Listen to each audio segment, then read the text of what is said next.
அல்லேலூயா. அன்பு சகோதர சகோதரர்களே, இந்த நாளிலே உங்களை இந்த நிகழ்ச்சி மூலமாக சந்திக்க தேவன் கிருபை பாராட்டியதற்காக தேவனுக்கு நன்றி செலுத்துகிறேன். கர்த்தர் நல்லவர், அவர் கிருபை என்றும் உள்ளது. தேவன் நல்லவர், அவர் கிருபை என்றும் உள்ளது. நம் ராஜன் நல்லவர், அவர் கிருபை என்றும் உள்ளது. அவர் நம் வாழ்க்கையில் போதுமானவராக இருக்கிறார், நம் வாழ்க்கையில் புதுமையானவராக இருக்கிறார், நம் வாழ்க்கையை பாதுகாப்பவராக இருக்கிறார். அவர் நம் வாழ்க்கையில் பாவம் தீர்த்தவராக இருக்கிறார். அல்லேலூயா, அல்லேலூயா. அவர் நமக்காக தண்டிக்கப்பட்டவர், அவர் நமக்காக நமக்காக காயப்பட்டவர், அவர் நமக்காக புறக்கணிக்கப்பட்டவர், அவர் நமக்காக அவமானங்களை அடைந்தவர், அவர் நம் பாவங்களை சுமந்தவர், அவர் நம் மரணத்தினாலே நமக்கு நித்திய ஜீவனை கொடுத்தவர், அவர் என சிலுவையில் அவர் ஏழ்மையானதால் நாம் செல்வந்தனார் மாறிவிட்டோம்.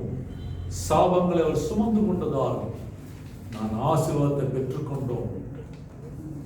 நாம் ஒன்றுமே செய்யல, நாம் ஒன்றுமே அவர் கொடுக்க தேவையில்லை. ஆனால் அவரே எல்லாவற்றையும் கொடுத்து நம் வாழ்க்கையை மாற்ற இந்த உலகத்திற்கு வந்தார்.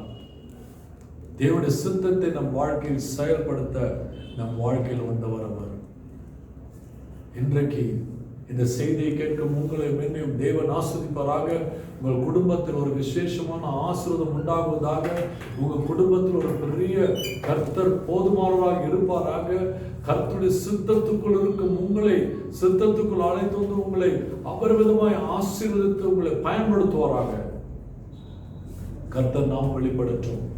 இந்த தேசம் முழுவதும் இந்த இந்த கிறிஸ்துமஸ் காலங்கள்ல வலது கைக்கும் இடது கைக்கும் வித்தியாசம் தெரியாமல் அலைந்து கொண்டிருக்கும் இந்த ஜனங்களுக்கு கண்களை மூடி இருக்கும் இந்த ஜனங்களுக்கு நம்ம சொல்லலாம், ஆண்டவரே கண்களை திறந்து விடும், ஆண்டவரே ஒரு கண்கள் திறப்பதாக வித்தியாசத்தை காணட்டும், கிறிஸ்துக்குள் மகிமையான வாழ்வியர்கள் பெற்றுக் கொள்ளட்டும் சொல்லி இந்த பாடலை நாம் பாடி தேவனை மகிமைப்படுத்தலாம்.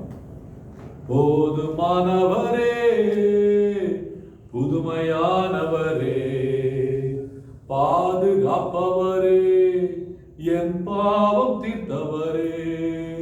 போதுமானவரே, புதுமையானவரே, பாதுகாப்பவரே, என் பாவம் தீர்த்தவரே. ஆராதனை ஆராதனை ஆயுளெல்லாம் ஆராதனை உமக்கு, ஆராதனை ஆராதனை ஆயுளெல்லாம் ஆராதனை. எனக்காக தண்டிக்கப்பட்டீரே, அதனால் நான் மன்னிக்கப்பட்டேன். எனக்காக தண்டிக்கப்பட்டீரே, அதனால் நான் மன்னிக்கப்பட்டேன். எனக்காக காயப்பட்டீரே, அதனால் நான் சுகம் பெற்றுக்கொண்டேன். உமக்கு கரங்களை சொல்லுங்க, உமக்கு ஆராதனை ஆராதனை ஆயுளெல்லாம் ஆராதனை. உமக்கு ஆராதனை ஆராதனை ஆயுளெல்லாம் ஆராதனை. எனக்காக புறக்கணிக்கப்பட்டீர், அதனால் நான் ஏற்றுக்கொள்ளப்பட்டேன். எனக்காக அவமானம் அடைந்து மகிமையிலே பங்கு பெற செய்தீர். உமக்கு ஆராதனை ஆராதனை ஆயுளெல்லாம் ஆராதனை. உமக்கு ஆராதனை ஆராதனை ஆயுளெல்லாம் ஆராதனை. பாவங்கள் சுமந்ததனால் நான் நீதிமானாய் மாற்றப்பட்டேன். நீர் பாவங்கள் சுமந்ததனால் மீட்கப்பட்டேன். மரணத்தை நீர் ஏற்றுக்கொண்டதால்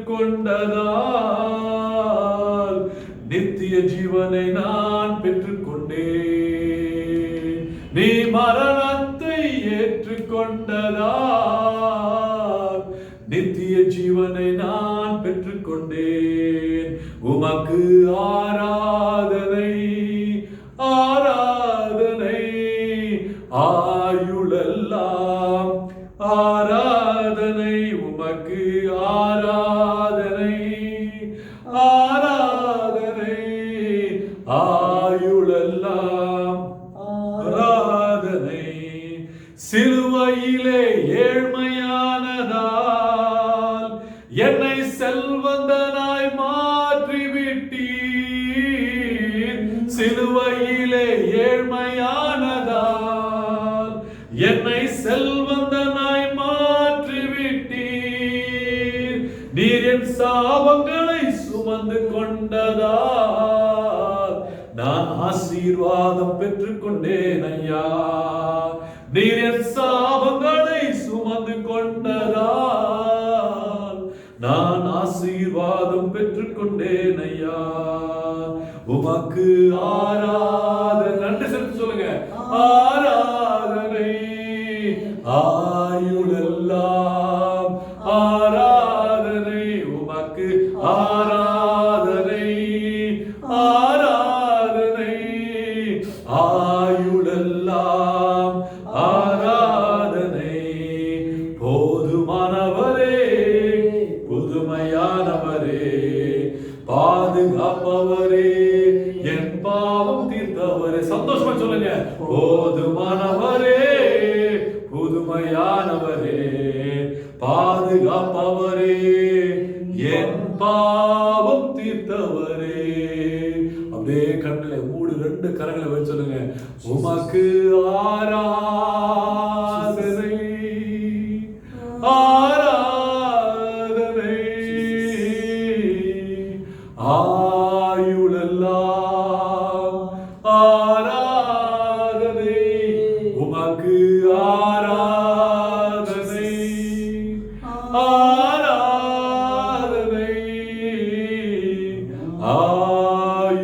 ஆயுளெல்லாம் ஆராதனை. ஹல்லேலூயா.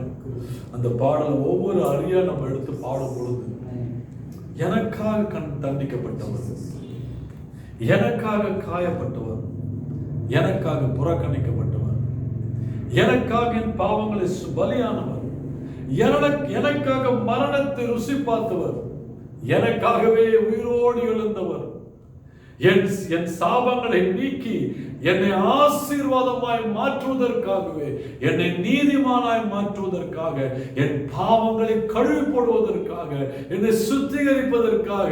ஹல்லேலூயா. என்ன ஆனந்தம், என்ன பேரானந்தம். நான் என்னத்தை செய்தேன், நான் என்னத்தை செய்தேன்? அதுதான் எனக்குள்ள ஒரு கேள்வி. நான் என்னத்தை செய்தேன்? நான் அதற்கு தகுதியா? தகுதியே கிடையாது. ஆனால் அந்த பாக்கியத்தை, அதுதான் கிருபை, அதை பெற்றுக்கொள்ள நான் தகுதி இல்லை. ஆனால் அவர் தன்னையே ஒப்பு கொடுத்து, எனக்காக அவர் தம்மையை ஒப்பு கொடுத்தபடினால அவர் என்னை, அவர் நாமத்தின் நிமித்தம் ரத்தத்தினால் என்னை தகுதிப்படுத்தினார். ஆமென். இந்த பாக்கியம், இந்த ஆசீர்வாதம் உங்களுக்குள்ள, உங்க குடும்பத்தில், உங்க திருச்சபையில், உங்க ஊழியங்களிலே, உங்கள் வாழ்க்கையிலே பலப்படுத்துவதாக. தேவன் தாமே உங்களை ஆசீர்வதிப்பாராக. ஆவியானவர் நம்மை பலப்படுத்துவதாக. ஆமென். இன்றைக்கு மார்க் 3வது அதிகாரம் 31 முதல் 35 வரை நாம் வாசிக்கலாம். அப்பொழுது அவருடைய சகோதரரும் தாயாரும் வந்து வெளியே நின்று அவரை அழைக்கும்படி அவரிடத்திலே ஆள் அனுப்பினார்கள். நல்ல கவனிங்க. அப்பொழுது அவருடைய சகோதரரும் தாயாரும் வந்து வெளியே நின்று அவரை அழைக்கும்படி அவரிடத்தில் ஆள் அனுப்பினார்கள். அவரை சுற்றிலும் உட்கார்ந்திருந்த ஜனங்கள் அவரை நோக்கி, இதோ உம்முடைய தாயாரும் உம்முடைய சகோதரர்களும் வந்திருக்கிறார்கள், வெளியே நின்று உம்மை தேடுகிறார்கள் என்று சொன்னார்கள். வெளியே நின்று உம்மை தேடுகிறார்கள் என்று சொன்னார்கள். அவர்களுக்கு அவர் பிரதியுத்தரமாக, என் தாயார் யார், என் சகோதரர் யார் என்று சொல்லி தம்மை சூழ்ந்து உட்கார்ந்திருந்தவர்களை சுற்றி பார்த்து, தம்மை சூழ்ந்து உட்கார்ந்திருந்தவர்களை சுற்றி பார்த்து, இதோ என் தாயும் இதோ என் சகோதரரும் இவர்களே, தேவனுடைய சித்தத்தின்படி செய்கிறவன் எவனோ அவனே எனக்கு சகோதரனும் அவனே எனக்கு சகோதரியும் எனக்கு தாயுமா இருக்கிறார் என்றார். ஹல்லேலூயா. தேவனுடைய சித்தத்தின்படி செய்கிறவன் எவனோ அவனே சகோதரனாகவும் அவளே சகோதரியாகவும் அவர்களே தாயுமாய் இருக்கிறார்கள் என்று சொன்னார். கண்களை மூடி ஜெபிக்கலாம். அன்பு தகப்பனே, இந்த நாளுக்காக உமக்கு நன்றி சுவாமி. உம்முடைய அநாதி தீர்மானத்தின்படியாக எங்களை அழைத்ததற்காக உமக்கு நன்றி. எங்களை முன்குறித்து எங்களை தெரிந்து கொண்டதற்காக நன்றி. ஆண்டவரே, உம்முடைய சுத்த கிருபை நிமித்தம், அந்த சிலுவையிலே நீ பலியானது நிமித்தம், உண்மையே எனக்காக எல்லாவற்றையும் ஒப்புக்கொண்டது நிமித்தம் என்னை முற்றிலும் இருளில் இருந்தும் கட்டுகளில் இருந்தும் சங்கிலியில் இருந்தும் தூசியில் இருந்தும் அசுத்தத்தில் இருந்தும் என்னை விடுவித்து உமக்காக தெரிந்து கொண்டதற்காக உமக்கு நன்றி செலுத்துகிறோம் சுவாமி. உமக்காக எங்களை தெரிந்து கொண்டதற்காக நன்றி செலுத்துகிறோம் சுவாமி. நன்றி செலுத்துகிறோம், நன்றி செலுத்துகிறோம். ஆவியானவரே, எங்கள் அனைவரோடு இடைப்படுங்க, பேசுங்க. இயேசுவின் நாமத்தினால் பிதாவே, ஆமென்.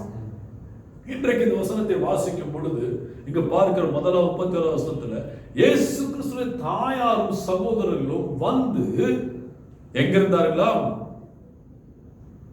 அவர்கள் வந்து வெளியே நின்று அவரை அழைக்கும்படி அனுப்பினார்கள். அவரை அழைக்கும்படி அவரிடத்தில் அனுப்பினார்கள். இங்க பார்க்கிறோம், இங்க மரியாள், தாயார் மரியாள், அந்த மரியாளுக்கு, அந்த தாயாருக்கு தெரியும் இயேசு கிறிஸ்துவான சாதாரண ஒரு பிறப்பா கிடையாது. அவர் பரிசுத்த ஆவியினால் நிரப்பப்பட்டு மரியாளுக்கு வந்து கேப்ரியல், அந்த தேவ தூதரானவர் அவர் வந்து தரிசனமாகி மரியாள் கிட்ட இயேசு கிறிஸ்துவை குறித்து முன் குறித்து, அதன் பிறகு பரிசுத்த ஆவியினால் கர்ப்பவதியாய் உண்டாக்கப்பட்டு அவர் பரிசுத்தினால் பிறக்கப்பட்டவர். அவர் மனுஷனுடைய இச்சையின்படி, மனுஷனுடைய அவருடைய உறவுகள் படியோ அல்ல, ஆனால் பரிசுத்தாவினால் நிரப்பப்பட்ட அது நிமித்தம் அவர் கர்ப்பவதியாகி, அது நிமித்தம் அந்த பிள்ளை எப்படிப்பட்ட பிள்ளை, எதற்காக உருவாக்கப்படுகிறது, எதற்காக எப்படிப்பட்டது, எல்லாவற்றையும் கேப்ரியல் தேவதூதரானவர் மரியாளுக்கு விளக்கமாக எடுத்து சொல்லப்பட்டு, அப்ப இந்த குழந்தை ஒரு விசேஷமான குழந்தை, இஸ்ரவேலின் ரட்சகராக பிறக்கும் இந்த குழந்தை, இந்த உலகத்தை ரட்சிக்கவராக பிறக்கும் இந்த குழந்தை என்று எல்லாவற்றையும் சொல்லி, அப்ப மரியாளும் என்ன பண்ணாங்க? லூக்கா 1 அதிகாரத்தை வாசிக்கும் பொழுது தேவனை மகிமைப்படுத்தினார், தேவனை மகிமைப்படுத்தினார். அப்படிப்பட்ட அதன் பிறகு மரியாளுக்கும் யோசேப்புக்கும் பிறந்தது 6 பிள்ளைகள். அதுல வந்து அப்போ மரியாளுக்கு தெரியும் இயேசு கிறிஸ்து உலகத்திற்கு வந்தது கர்த்தருடைய சித்தத்தை, தேவனுடைய சித்தத்தை செய்வதற்காக, சுயநலமாக வாழ்வதற்கல்ல, தன்னலமாக வாழ்வதற்கல்ல, தேவனுடைய சித்தத்தை செய்வதற்காக இந்த உலகத்திற்கு வந்தார். அதற்காகவே அவர் தெரிந்தெடுத்து, அதற்காகவே மரியாள் தெரிந்தெடுக்கப்பட்டவர் என்று மரியாளுக்கு தெரியும்.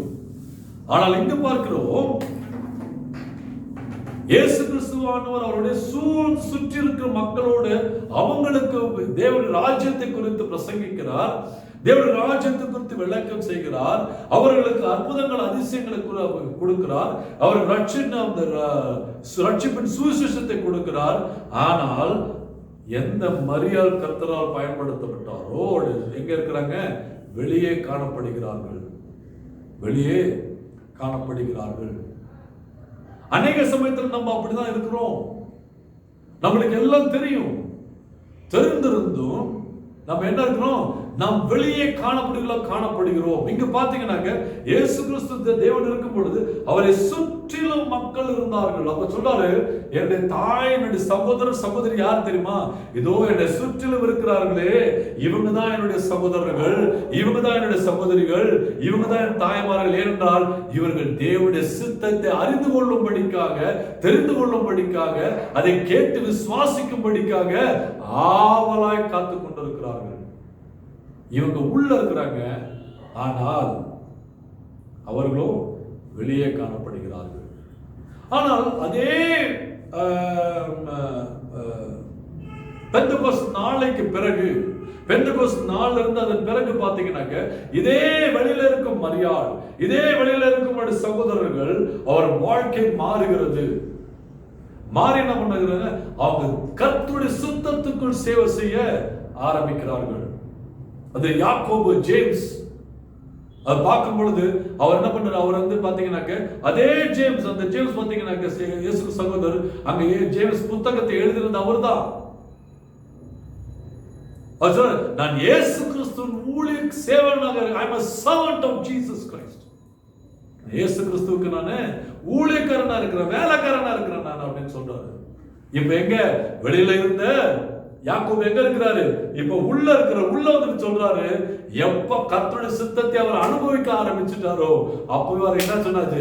ஓ, இவர் சாதாரண மனிதன் அல்ல, இவர் தேவாதி தேவன், ராஜாதி ராஜன், சர்வத்திற்கும் மேலானவர் என்று தெரிஞ்சு சொன்னாரு. நான் இயேசு கிறிஸ்துவுக்கு வேலைக்காரன். யூதா புத்தகத்தை வாசிக்கும் பொழுது, யூதா புத்தகத்தை முதல் வசனத்தை வாசிக்கும் பொழுது சொல்றாரு, யூதா சொல்றாரு, நான் யாக்கோபின் சகோதரன் என்று சொல்கிறார். அப்ப என்ன அர்த்தம்? அப்ப யாக்கோபின் சகோதரன் யார்? அவர் இயேசு கிறிஸ்து மரியாளுக்கு பிறந்த மகன். அப்ப அவர் வந்து இயேசு கிறிஸ்து சகோதரன். அவர் அப்படி சொல்லவில்லை. என்ன சொன்னாரு? நான் யாக்கோபுக்கு சகோதரனும் இயேசு கிறிஸ்துவுக்கு நான் வேலைக்காரனமாக இருக்கிறேன். கர்த்தருடைய சுத்தத்துக்கு வரும் பொழுது வெளியில இருக்கிறவங்க இப்ப எங்க இருக்கிறாங்க? உள்ள இருக்கிறாங்க.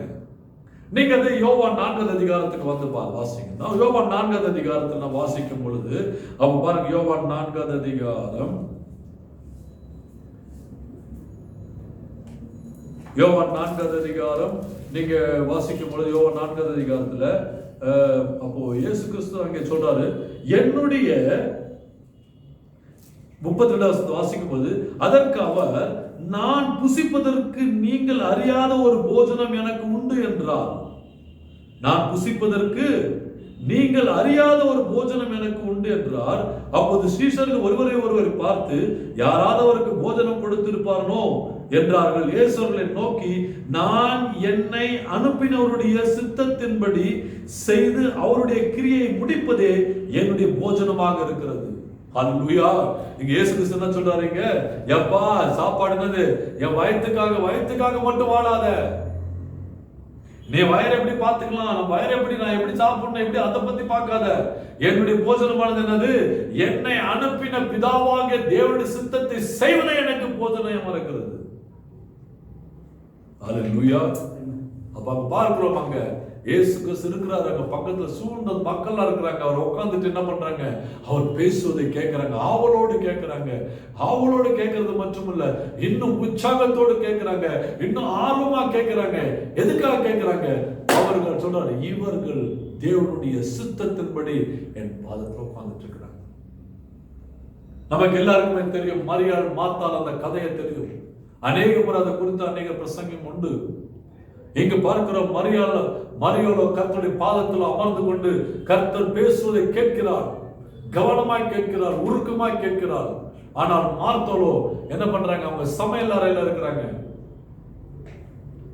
அப்ப மார்த்தாள் கேட்கிறா, தேவன் ஆண்டவரே, மரியாதை பாருங்க, அவன் எனக்கு ஹெல்ப் பண்ணது என்ன பண்றா, எனக்கு சகாயம் அங்க உட்காந்து நீங்க சொல்ற கதையை கேட்டுக்கிட்டு இருக்கிறா அப்படின்னு சொல்லி. இன்றைக்கு அநேகர் அப்படிதான் இருக்கு, மார்த்தாள போலதான் இருக்கிறாங்க.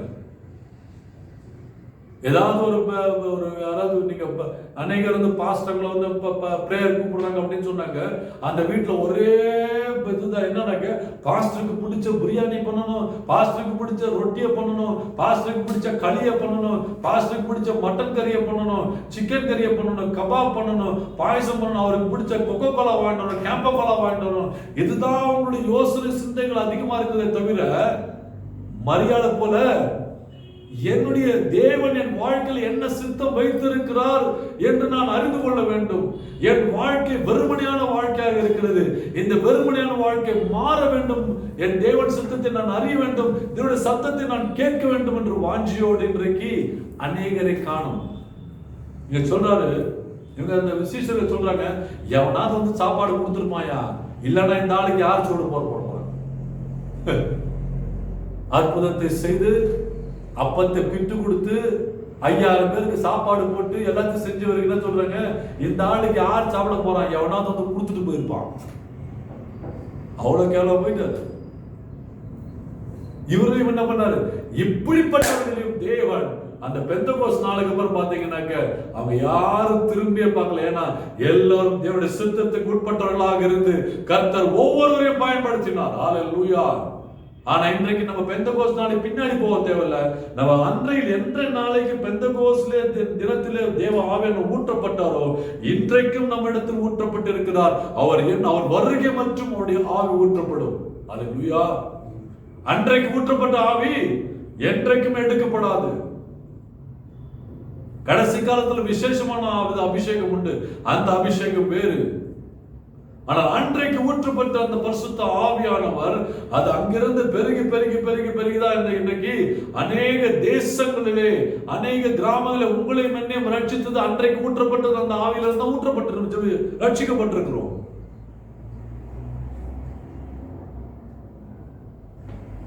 சீஷர்களுக்கு நம்ம பரிசுத்தாவினால் ஊற்றப்பட்ட சீஷர்களா, இல்ல பெந்தகோஸ்துக்கு முன்னாடி அனுபவம் அப்படிப்பட்ட சீஷர் நம்ம தான் யோசிக்க வேண்டும்.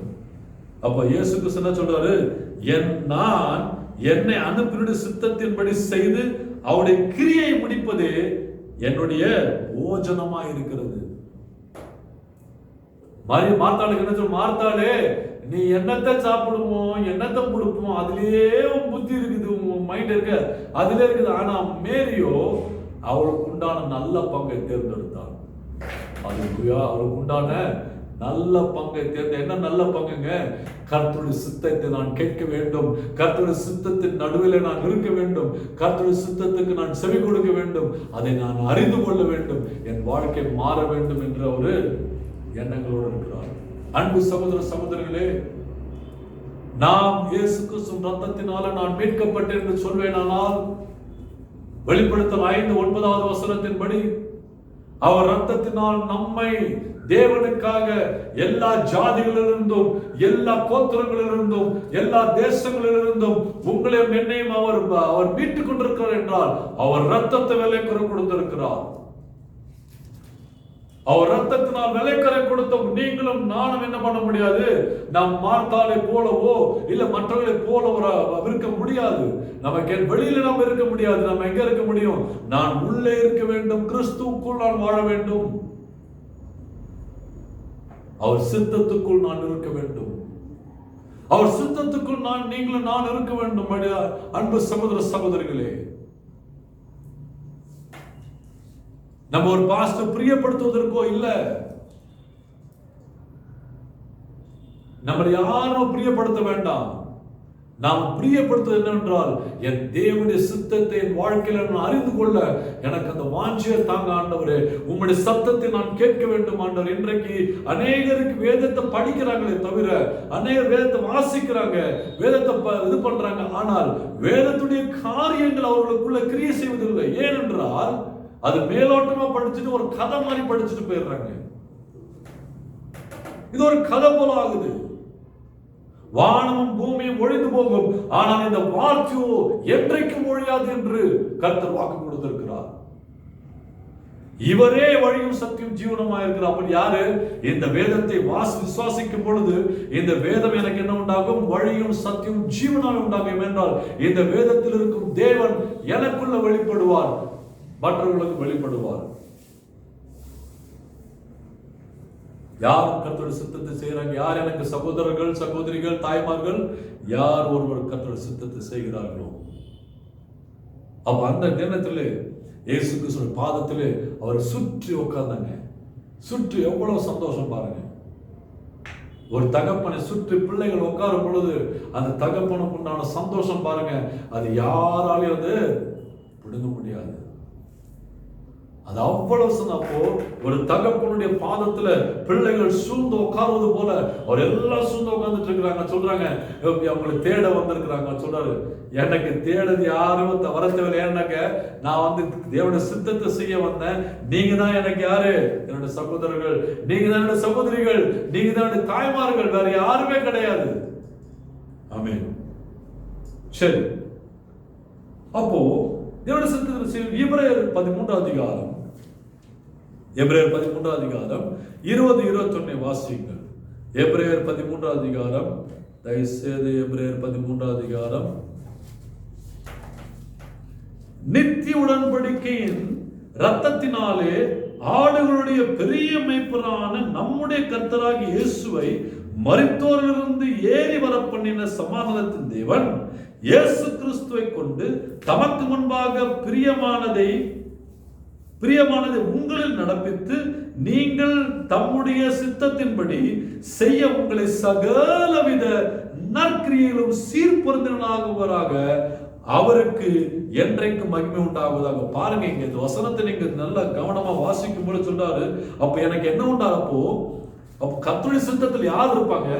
எவன் ஒருவன் ஒண்ணு அவருடைய அந்த நித்திய உடன்படிக்கை ரத்தத்துக்குள்ள எவன் இருக்கிறாரோ, இரண்டாவது அவரே எல்லா ஆடுகளின் சிறந்த மேய்ப்பராக இருக்கிறார். அப்ப நமக்கு யாரு? நமக்கு ஒரே ஒரு மேய்ப்பர், இயேசு கிறிஸ்து மாத்திரமே நமக்கு மேய்ப்பராக இருக்கிறார். அவருடைய ரத்தத்தின் உடன்படிக்கை நமக்குள்ள இருக்கிறது. எனக்கு உங்களுக்கு என்ன உடன்படிக்கை? எங்களுக்கு நமக்குள்ள ஒரு உடன்படிக்கை என்னவென்றால் இயேசு கிறிஸ்து ரத்தத்தின் உடன்படிக்கை. அந்த ரத்தம் எனக்குள்ள இருக்குதா?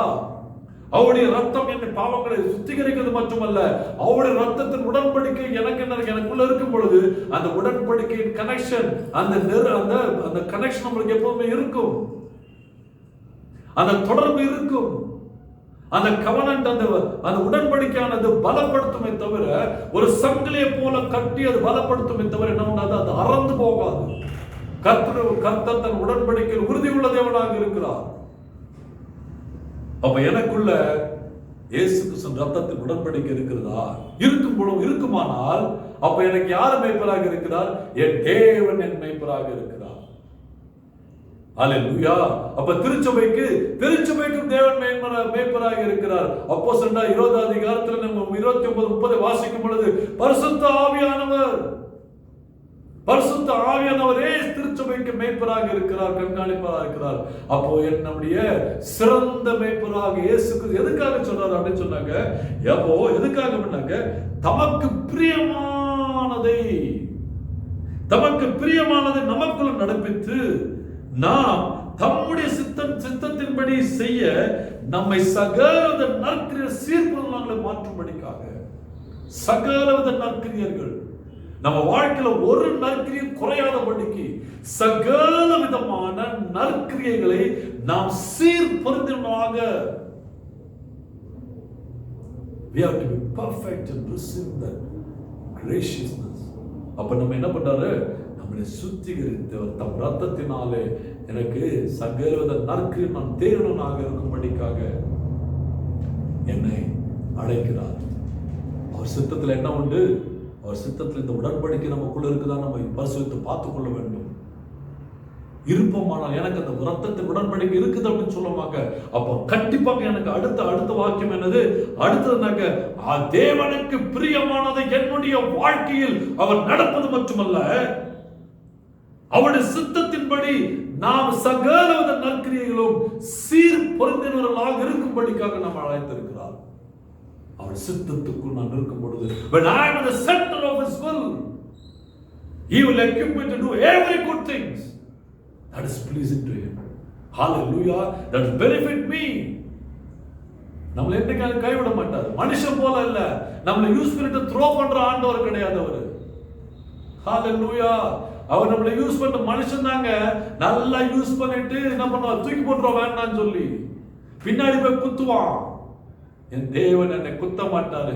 என் குத்தின காயங்களை ஆற்றி என்னை அரவணைத்து தேட்டி சொல்லுவாரு, என் மகனே அந்த காயத்தை மறந்து, அந்த காயத்துக்கு நான் என்ன பண்ண, உனக்கு நான் குணத்தை கொடுத்துட்டேன், இப்ப என்ன பண்ண, மறுபடியும் எழுந்து ஓடு, எனக்காக ஓடு, சகல நற்கிரியை சீர்பொருந்தினவர்களாக. ஆமென். ஆமென். அடுத்த ஒரு வசனத்தை பார்க்கலாம். அப்ப கர்த்தர் சித்தத்தில் இருக்கும் பொழுது நாம் எப்படிப்பட்டவர்களாக இருப்போம். இன்னொரு காரியம், எபிரேயர் 9ஆம் அதிகாரத்தை வாசிக்கும் பொழுது 9:14 வாசித்து பாருங்கள். 9:14 வாசிக்கும் பொழுது அங்க வசனத்துல போட்டு என்ன பண்றீங்க பாருங்க. நித்திய ஆவினாலே தம்மை தாமே பழுதற்ற பலியாக தேவனுக்கு ஒப்பு கொடுத்த கிறிஸ்துவனுடைய ரத்தம் ஜீவனுள்ள தேவனுக்கு ஊழியம் செய்வதற்கு உங்கள் மனசாட்சியை செத்த கிரியைகளிலிருந்து சுத்திகரிப்பது எவ்வளவு நிச்சயம். ஹல்லேலூயா. நான் எதற்காக தேவனுடைய சித்தத்துக்கு அழைக்கப்பட்டிருக்கிறேன்? எனக்காக தம்மையே பலியாய் ஒப்பு கொடுத்தவர் அவர். 1 யோவான் 2ஆம் அதிகாரம் 1ஆம் வசனம், அவர் கிருபாதார பலியாக நமக்காக ஒப்பு கொடுக்கப்பட்டார். 1 யோவான் 2ஆம் அதிகாரம். அப்ப சொல்றாரு, நித்திய ஆவினாலே தம்மை தாமே பழுதற்ற பலியாக நமக்காக ஒப்பு கொடுத்தவர் அவர். ரத்தம், அவருடைய ரத்தம் தேவனுக்கு நான் உண்மையாய் ஊழியம் செய்வதற்காக, என் செத்த கிரியை, மனசாட்சியில் இருக்கிற செத்த கிரியையிலிருந்து என்னை சுத்திகரித்து அவர் உண்மையாய் சேவை செய்யும்படிக்காக என்னை நிலைநிறுத்துகிறது. ஹல்லேலூயா. எதற்காக கர்த்தருடைய சித்தம்? கர்த்தருடைய சித்தம் எதுக்குனாக்க, எனக்கு ஒரு நம்பிக்கை இருக்கணும். என்னுடைய செத்த கிரியைகள் மனசாட்சியை சுத்திகரிக்கிறது அவர் ரத்தம். அவர் ரத்தம் என் மனசாட்சியை சுத்திகரிக்காவிட்டால் இந்த வாழ்க்கை வீணான ஒரு வாழ்க்கை. வெளியில என்னதான் டைய கட்டிக்கிட்டு நல்ல சட்டை போட்டுக்கிட்டு எப்படி இருந்தாலும் அதெல்லாம் ஒண்ணும் கணக்கு கிடையாதுங்க. என் மனசாட்சியில எனக்கு எப்படி உண்டு? என் மனசாட்சியில எப்படி இருக்கிறது? என்ன சொன்னதுங்க? தேவனுக்கு ஊழியம் செய்வது. ஹல்லேலூயா. கர்த்தர் சித்தம் என்ன? தேவனுக்கு ஊழியம் செய்யணும்னு சொன்னாங்க. என் மனசாட்சி சுத்திகரிக்கப்படணும். ஐயோ, நீங்க சொல்லலாம், ஐயோ நான் ஊழியத்துக்குலாம் ஆண்டவனை அழைக்கலைங்க அப்படின்னு சொல்லி நினைக்காதீங்க. கர்த்தர் யாரெல்லாம் தம் ரத்தத்தினால மீட்டுக் கொண்டாரோ அவர்கள் எல்லாருமே கர்த்தருடைய ஊழியத்தை செய்தே ஆக வேண்டும். நீங்க ஆபீஸ்ல இருக்கலாம், அங்க கர்த்தர் ஊழியத்தை செய்ய உங்களை சகல நற்கிற கர்த்தர் உங்களை பயன்படுத்துவார். நீங்க பிசினஸ் பண்ணலாம், உங்க பிசினஸ்ல உங்களை ரத்தத்தினால் மீட்டுக் கொண்ட நீங்கள் அந்த பிசினஸ் கொடுத்ததே தேவன். அந்த பிசினஸ் மூலமாக சகல நற்கிரிகளும் நீங்க சீர்படுத்த நீங்கள் காணப்படுவீர்கள். தேவனுக்கு மகிமை உண்டாகும்படிக்காக நீங்க வேலை பண்ணலாம், பிசினஸ் பண்ணலாம், நீங்க எந்த வேணாலும் செய்யுங்க. இந்த உலகத்துல நாம் எதை செய்தாலும் சரி, நாம் சகல நற்கிரிகளால் சீர்படுத்த காணப்பட வேண்டும். எதுக்காக காணப்படுகிறோம்? கர்த்தருடைய சித்தத்தை செய்வதற்காக, கர்த்தருக்கு ஊழியம் செய்வதற்காக. சுயநலமா வாழ்றதல்ல, சுயநலமாய் வாழ்வதல்ல. அப்போ என்னுடைய செத்த கிரியைகள், என்னுடைய செத்த கிரியைகளிலிருந்து என் மனசாட்சியை சுத்திகரிப்பதற்காக அவர் எனக்கு ரத்தத்தை சிந்தினார். ஏன்? தேவனுக்கு நான் ஊழியம் செய்வதற்காக. அடுத்தது 2 கொரிந்தியர் 9ஆம் அதிகாரம். 2 கொரிந்தியர் 9ஆம் அதிகாரத்தை திருப்பி கொள்ளுங்க. 2 கொரிந்தியர் 9ஆம் அதிகாரம் 8ஆம் வசனத்தை திருப்பி கொள்ளுங்க. அதுல பாத்தீங்கன்னாக்க 2 கொரிந்தியர் 9ஆம் அதிகாரம் 8வது வசனம், மேலும் நீங்கள் எல்லாவற்றிலும் எப்பொழுதும் சம்பூர்ணமுடையவர்களாயும் சகலவித நற்கிரியைகளையும் பெருகுகிறவர்களாய் இருக்கும்படியாக தேவன் உங்களிடத்தில் சகலவித கிருபையும் பெருகச் செய்ய வல்லவராக இருக்கிறார். ஹல்லேலூயா. எவ்வளவு பெரிய ஆசீர்வாதம்! இது ஒரு வாக்குத்தத்தம். என்ன சொல்றாரு? கர்த்தர் சித்தத்தில் இருக்கிற சொல்றாரு, மேலும் நீங்கள் எல்லாவற்றிலும் எப்பொழுதும் சம்பூர்ணமுடையவர்களாயும் சம்பூர்ணமுள்ளவர்களாயும் சகலவித நற்கிரியைகளையும் பெருகிறவர்களாக இருக்கும்படிக்காக. சகல நற்கிரியைகளை நம்ம பெற்றுக்கொள்வது மட்டும் என்ன பண்ணணும்? அதுல பெருக வேண்டும். நற்கிரியைகள் நம்மளுக்குள்ள என்ன பண்ணணும்? பெருகணும். Give and it shall be given to you, pressed down, shaken together and poured out on a lap. கொடுங்கள், அப்பொழுது உங்களுக்கு கொடுக்கப்படும். அமுக்கி குலுக்கி சரிந்து, என்னது சரிந்து? நற்கிரியைகள், நமக்குள்ள இருக்கிற நற்கிரியைகளை நாம் அதிகமாக தேவ சித்தத்தின்படி பயன்படுத்தும் பொழுது என்ன பண்றாரு? அது நமக்குள்ள பெருகுமை தவிர அது என்றைக்கும் குறுகாது.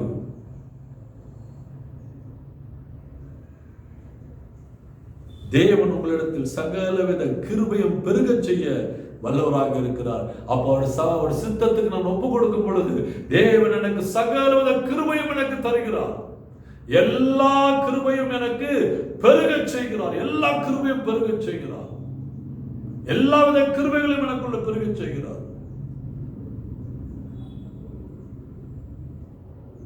1 யோவான் 5:14 வாசித்து பாருங்கள். 1 யோவான் 5:14 வாசித்து 1 யோவான் 5வது அதிகாரம் 14வது வசனத்தை வாசித்து பாருங்க. அதுல என்ன சொல்லுது பாருங்க. அப்படி ஒரு சித்தத்துக்குள்ள இருக்கும்போது நாம் எதை கேட்டாலும் 14 நாம் எதையாகிலும் அவருடைய சித்தத்தின்படி கேட்டால் அவர் நமக்கு செவி கொடுக்கிறார் என்பதே அவரை பற்றி கொண்டிருக்கிற தைரியம். என்ன தைரியம் இருக்கு நாம் தேவனை நோக்கி கேட்கிறதுக்கு? நான் விண்ணப்பம் செய்ய, நான் தேவனிடத்தில் தேட, அவரை நோக்கி நான் கூப்பிட, அவர் வாசலை தட்டுவதற்காக எனக்கு என்ன தைரியம் உண்டு?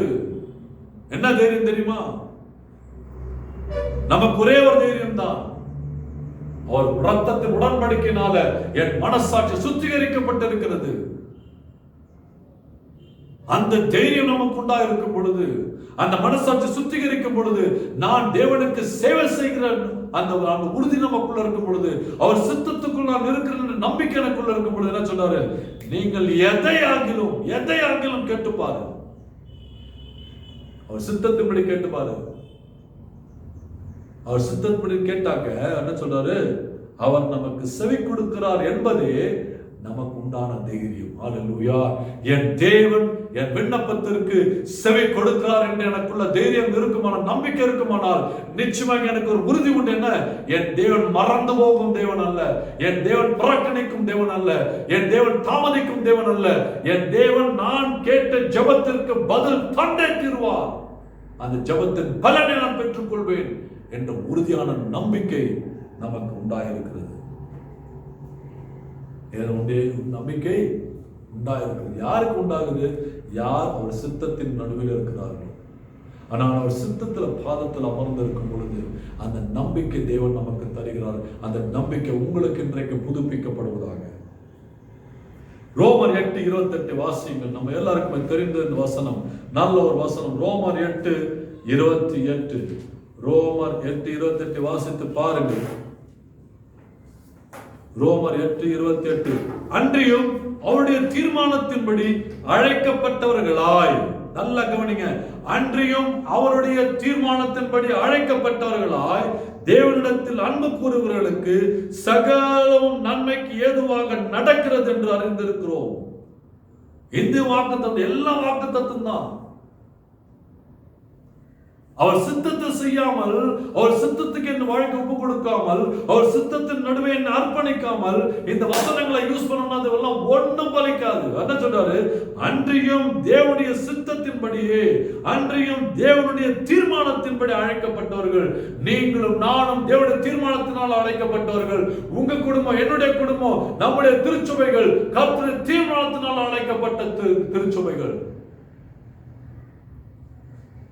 அப்போ நாம் அதை எனக்குள்ள உணரும்போது நாம் தேவனை நேசிக்கிறவர்களாக காணப்படுவோம். தேவனிடத்தில் அன்பு கூறுகிறவர்களுக்கு எனக்கு அந்த உணர்வு எனக்குள்ள இருக்கும் பொழுது, எனக்கு அந்த உணர்வும் எனக்குள்ள இருக்கும் பொழுது, அந்த உணர்ச்சி எனக்குள்ள இருக்கும் பொழுது எனக்கு என்ன உண்டாகிறது? நான் தேவனை நேசிக்கிறவனாக காணப்படுவேன். அப்ப என்ன சொல்லி, என்ன தேவனை நேசிக்கிறவனுக்கு சகலமும் அவர் வாய்க்க செய்வார். ஹல்லேலூயா! சகலமும் அவர் வாய்க்க செய்வார். எல்லாவற்றையும் நன்மைக்கு ஏதுவாக நமக்கு தருவார். அவருடைய தீர்மானத்தின்படி, அவர் சித்தத்தின்படி நாம் இருக்கும் பொழுது. யோபு 7:8 வாசித்து பாருங்கள். யோபு 7:8 வாசிக்கும் பொழுது அப்போ அங்க யோபு சொல்றாரு, ஆரம்பம் அற்பமாக இருக்கலாம், முடிவோ சம்பூர்ணமாக இருக்கிறது. அதை மட்டும் நம்ம சொல்றோம். ஆண்டவரே, ஆரம்பம் அற்பமாக இருக்கலாம். நம்முடைய ஆரம்பம் எப்படி இருக்கிறது? நிறைய பேர் பார்த்தீங்கன்னா ஆரம்பம் நல்லா ஓஹோ நல்லா ஓடுவாங்க, ஆனா முடிவு புசுக்குன்னு இருக்கு, ஒண்ணுமே இருக்காது. ஆரம்பத்தில் இருக்கிற ஓட்டம் எங்க இருக்காது, முடிவர்களும் இருக்காது. ஆனால் ஆரம்பம் அற்பமாக இருக்கலாம், முடிவோ சம்பூர்ணமா இருக்கும். ஆரம்பத்தில் நான் அற்பமாக இருக்கலாம், ஆரம்பத்தில் நான் தடுமாறி இருக்கலாம், ஆரம்பத்தில் நான் கீழே விழுந்திருக்கலாம், ஆரம்பத்தில் நான் நொறுக்கப்பட்டிருக்கலாம், ஆரம்பத்தில் நான் அநேக எழுந்துக்க முடியாது இருந்திருக்கலாம், ஆரம்பத்தில் நான் திசை இல்லாத போயிருக்கலாம், ஆரம்ப காலங்களிலே அநேக போராட்டங்கள் இருந்திருக்கலாம். ஆனால் அந்த போராட்டத்திலே என் தேவனுடைய வழிகளை நான் அறிந்திருப்பேன், அந்த தடைகளிலே என் தேவனுடைய விடுதலை நான் தெரிந்திருப்பேன், அந்த வழிகளிலே அப்படிப்பட்ட நெருக்கத்திலே என் தேவனை நோக்கி விண்ணப்பம் செய்யும் பொழுது என் தேவன் எனக்கு ரட்சிப்பை கொடுத்து நான் நினைவு கூறுவேன். அப்படி இருக்கும் பொழுது என்னுடைய பாதையாக இருக்கட்டும், என் முடிவாக இருக்கட்டும், அது சம்பூர்ணமாக இருக்கும். ஹல்லேலூயா, ஹல்லேலூயா. ஆரம்பம் சரியில்லை நினைச்சுக்கோங்க, முடிவும் சரி இருக்காது. நம்ம போட்டி போடுவதற்காக இந்த உலகத்தில் வாழவில்லை. நாம் வாழ்வதெல்லாம் தேவனுடைய சித்தத்தை செய்யும்படிக்காக. என் ஆரம்பம் அற்பமாக தான் இருக்கும். நம்ம எல்லாமே ஒரு காலத்தில் இருளெல்லாம் இருந்தோம். இருள் தான் நம்முடைய ஆரம்பம். பாவத்தில் கட்டப்பட்ட சங்கிலி தான் நம்முடைய ஆரம்பம்.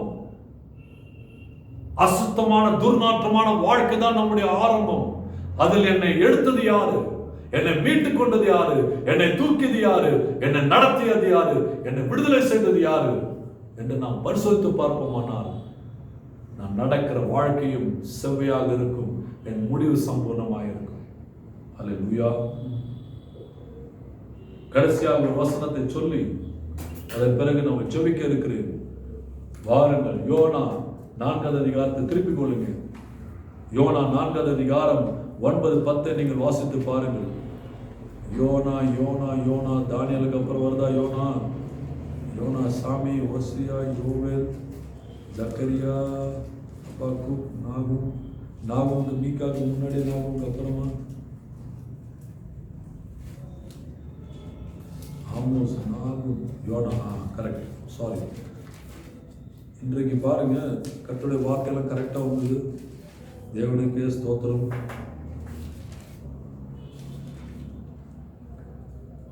யோனா 1வது அதிகாரம், யோனா 4வது அதிகாரம் 9-10 நான் வாசிக்கிறேன். அப்பொழுது தேவன் யோனாவை நோக்கி, நீ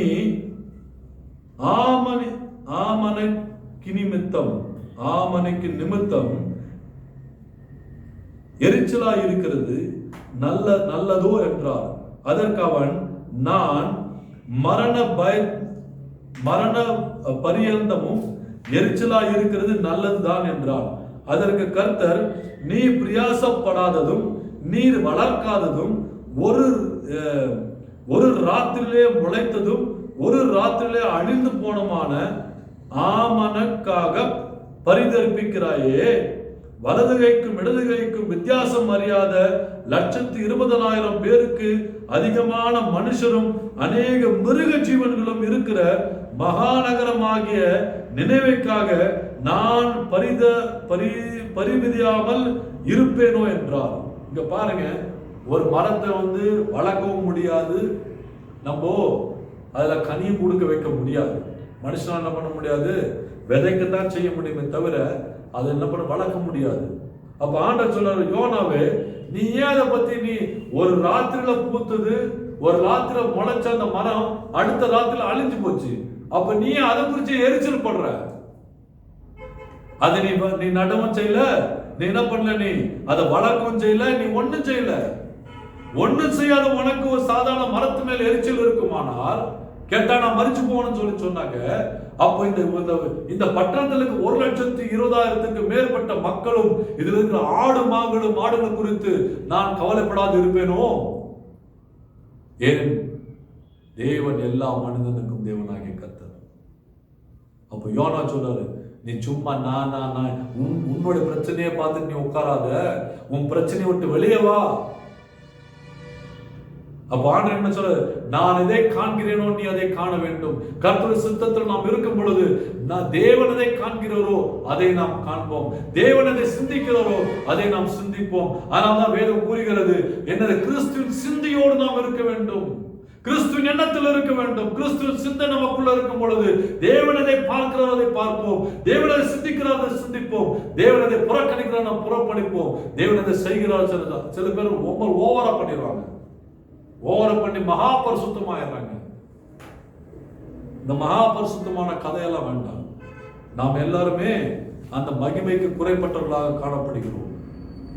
அன்பு சகோதரர்களே, நாம் செய்ய வேண்டியதெல்லாம் நம்மை தாழ்த்தி நாம் அர்ப்பணிக்கும் பொழுது நமக்கு உண்டான தாளந்துகளிலே நமக்கு ஒவ்வொருக்கும் ஒரு விசேஷ தாளந்துகளை கர்த்தர் கொடுத்திருக்கிறார். ஒருவருக்கும் விசேஷமான கிருபைகளை கர்த்தர் அழிந்திருக்கிறார். அந்த தாளந்திலே நாம் தேவனுக்கு கனி கொடுக்கலாக, நாம் தேவனுடைய சித்தத்தை செய்கிறவர்களாக, அதை செய்து முடிக்கிறவர்களாக கர்த்தர் உங்களையும் என்னையும் இன்றைக்கு அழைக்கிறார். ஐயோ, எனக்கு அந்த அழைப்புக்கு எனக்கு அதுக்கு ரொம்ப தூரங்க அப்படின்னு நம்ம சொல்ல முடியாது. அந்த காலம் எல்லாம் முடிந்து விட்டது. வருகிற காலம் நாம் எழுந்து பிரகாசிக்க வேண்டும். வருகிற காலத்துல அவர் சொன்னபடி என்னை அனுப்பினுடைய சித்தத்தின்படி செய்து அவருடைய கிரியையை பிடித்து கிரியையை முடிப்பதே என்னுடைய போஜனமாக இருக்கிறது. நமக்கு எல்லாம் பசி உண்டு, தாகம் உண்டு, தேவைகள் உண்டு. அதெல்லாம் என்னது? இரண்டாவது முதலாவதாக என்ன சொல்றாரு? மனிதன் அப்பத்தினால மட்டுமல்ல கர்த்தருடைய வார்த்தையினால் பிழைப்பான். இந்த வார்த்தை தான் நம்மளை பிழைக்க வைக்கும். இந்த வார்த்தை எனக்கு ஜெயத்தை தரும், இந்த வார்த்தை எனக்கு சுகத்தை தரும், இந்த வார்த்தை எனக்கு தேவனுடைய என்னுடைய நித்திய ஜீவனுக்கு கொண்டு போய் நிற்க வைக்கும். அந்த ஆசீர்வாதத்தை இன்றைக்கு உங்களுக்கு கர்த்தர் பலனாக கொடுக்கிறார். என்ன சொல்றாரு? அப்போ வெளியில இருந்தவங்க என்ன பண்றாங்க? ஒரு பரிசுத்த ஆவியின் பெந்தெகோஸ்து நாள் பிறகு அவர்கள் உள்ளே வருகிறார்கள். தேவனுடைய சித்தத்தை அறிந்து கொள்கிறார்கள். அந்த மகிமையின் ராஜாவை தெரிந்து கொள்கிறார்கள். யார் இந்த மகிமையின் ராஜா? சங்கீதம் 24 படி பராக்கிரம், யுத்தத்தில் பராக்கிரம கர்த்தர் நம் மகிமையின் ராஜா. அந்த யுத்தத்தில் பராக்கிரம கர்த்தர் உங்களுக்காக எனக்காக தொடர்ந்து யுத்தம் செய்வார். நாம் அவர் சித்தத்தில் இருக்கும் பொழுது நமக்காக யுத்தம் செய்வார். அவர் நம்ம என்றைக்கும் கைவிட மாட்டார். நம்மளை என்றைக்கும் கைவிட மாட்டார். அன்பு சகோதரர்களே, இன்றைக்கு நீங்கள் விண்ணப்பம் செய்யுங்கள். ஆண்டவரே, இந்த வசனத்தின்படி என்னை மாற்றும் ஆண்டவரே, என்னை ஒப்புக் கொடுக்கிறேன், என்னை ஒப்புக் கொடுக்கிறேன். மறுபடியும் அந்த வசனத்தை வாசித்து நீங்கள் உங்களை பரிசோதித்து பார்த்துக் கொள்ளுங்கள். மார்க் 3:31-35. அப்பொழுது அவருடைய சகோதரரும் தாயாரும் வந்து வெளியே நின்று அவரை அழைக்கும்படி அவரிடத்திலே ஆள் அனுப்பினார்கள். நீங்க வெளியில இருக்கீங்களா, உள்ள இருக்கீங்களா என்று தீர்மானித்துக் கொள்ளுங்கள். அவரை சுற்றி உட்கார்ந்திருந்த ஜனங்கள் அவரை நோக்கி, இதோ உம்முடைய தாயாரும் உம்முடைய சகோதரரும் வெளியே நின்று உம்மை தேடுகிறார்கள் என்றார்கள். அதற்கு அவர்களுக்கு அவர் பிரதியுத்தரமாக அப்படின்னு சொன்னாங்க. ரொம்ப ஸ்ட்ராங்காக சொல்றாரு. என் தாயார் யார், என் சகோதரர் யார்? தம்மை சூழ்ந்து உட்கார்ந்தவர்களை சுற்றி பார்த்து சொல்றாரு. எல்லாரும் சுத்தி பார்த்து, என் பிள்ளைங்க, you're all my children, my babies சொல்றாரு. உங்களை பார்த்து எல்லாரையும் பார்த்து சொல்றாரு, இதோ என் தாயும், இதோ என் சகோதரரும், இவர்களை நீங்க தான் என்னுடைய தாய், நீங்க தான் என்னுடைய சகோதரர்கள். தேவனுடைய சித்தத்தின்படி செய்கிறவன் எவனோ அவனே எனக்கு சகோதரனும் எனக்கு சகோதரியும் எனக்கு தாயுமாய் இருக்கிறார். நீங்க கேள்வி கேட்கலாம், நான் தேவனுடைய சித்தத்தை செய்வதற்கா? அப்ப என் வாழ்க்கை என்ன ஆச்சு? நீங்களும் நானும் ரத்தத்தினால் மீட்கப்பட்டிருப்போம் என்று விசுவாசிப்போமானால் கர்த்தருடைய சித்தம் நிச்சயமாக உங்க வாழ்க்கையிலும் உண்டு. நமக்கு கொடுத்த தாளத்தின்படி, நமக்கு கொடுத்த திராணையின்படி, நமக்கு கொடுத்த கிரியை, நமக்கு என்ன ஆர்டர் கொடுத்திருக்கிறோ அதை வைத்து கர்த்தருடைய சித்தத்தை செய்வோம். அதன் நிமித்தம் கர்த்தருடைய சித்தத்தை செய்வோம். தேவன் மகிமைப்படுகிறாங்க. உங்கள் வாழ்க்கை ஒப்பு கொடுங்க, கர்த்தர் உங்களை ஆசீர்வதிப்பார். ஜெபிக்கலாம். அன்பு தகப்பனே, ஆண்டவரே, இந்த நாளுக்காக உமக்கு நன்றி செலுத்துகிறோம் சுவாமி. இந்த நாளிலே, இந்த காலங்களிலே ஆண்டவரே, உலகத்தில் அநேக அழிவுகள், போராட்டங்கள், தகப்பனே, பலவீனங்கள் எல்லாம் உண்டு. எல்லாவற்றிற்கும் மத்தியிலே ஆண்டவரே, தகப்பனே, நீ சொல்றது போல தகப்பனே, தேவனுடைய சித்தத்தை செய்கிற இவர்களே என்னுடைய சகோதரர்கள், சகோதரிகள், தாய்மார்கள். அப்படியாகவே தகப்பனே, இதை காண்கிற, கேட்கிற, விசுவாசிக்கிற, ஒப்பு கொடுத்த ஒவ்வொருவரும் நீர் ஆசீர்வதியும்.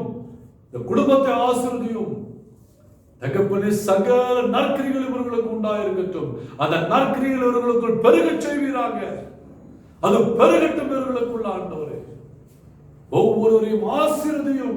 எந்த குறைகளும் இருக்கக்கூடாது. நிறைவாய் நிறைவாய் நடத்தும். நிறைவாய் ஆசீர்வதியும். தகப்பனே சம்பூர்ணமாய் ஆசீர்வதித்து காத்துக்கொள்ளும். உம் சித்தத்தை செய்யும்படிக்காக, உம் சித்தத்தின் நடுவர்கள் இருக்கும்படிக்காக, உமக்கு உண்மையும் உத்தமாய் ஊழியம் செய்வதற்காக, மனசாட்சி நல் மனசாட்சியோடு ஊழியம் செய்வதற்காக ஒவ்வொருவரும் தகுதிப்படுத்தும். ஆசீர்வதியும், காத்துக்கொள்ளும். உம் நாமம் மகிமைப்படுத்தும். உம் ராஜ்யம் கட்டப்படுவதாக. தகப்பனே முடிவு சம்பூர்ணமாய் விளங்க செய்யும். சம்பூர்ணமாய் விளங்க செய்யும். ஆசீர்வதியும் ஆண்டவரே. இயேசுவின் நாமத்தினால் ஆசீர்வாதத்தை எடுத்துக் கொடுக்கிறோம் எங்க ஜீவனுள்ள நல்ல தகப்பனே. ஆமென் ஆமென். என் ஆத்மாவே கர்த்தரை ஸ்தோத்திரி. என் முழு உள்ளமே பரிசுத்த நாமத்தை ஸ்தோத்திரி. என் ஆத்மாவே கர்த்தரை ஸ்தோத்திரி. கர்த்தர் செய்த சகல உபகாரங்களையும் என்று மறக்க மாட்டேன். ஆமென் ஆமென். கர்த்தர் தாம் எங்களை ஆசீர்வதிப்பாராக. தேவன் தன் முகத்தை உங்கள் மீது பிரகாசிக்க செய்வாராக. கர்த்தர் தம் உங்கள் மீது கிருபையாய் இறங்குவாராக. கர்த்தர் சமாதானம் உங்களோடு இறங்க இருப்பதாக தேவன் ஆசீர்வதிப்பாராக. ஆமென் ஆமென்.